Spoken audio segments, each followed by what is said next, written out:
So I usually I do follow up on the news, not as much as I should, but I usually get my news from sources that I think are reliable, in my opinion, like NPR or even BBC, or overseas type news that are not usually like CNN, Fox, all that. They're somewhat reliable, but they can be leftist or they can be right, and so that's where I usually get my news from, those two sources.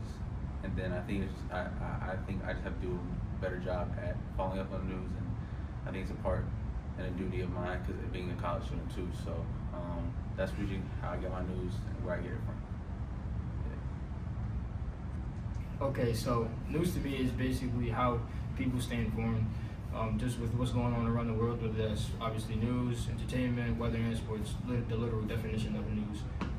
Where I get my news from, as a 19-year-old in 2025, I get most of my news from social media, to be honest, like Instagram, where everybody else does. Whenever I do, like, pass a screen that has the news on, I definitely will stand and watch for a couple minutes just so I can get that direct source.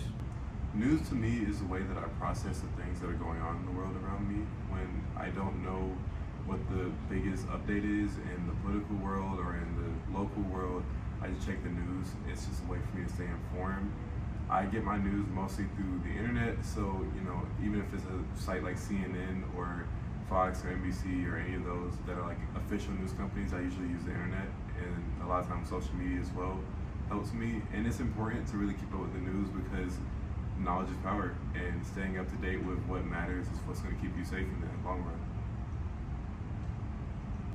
I'm Matthew Lewis, Multimedia 249.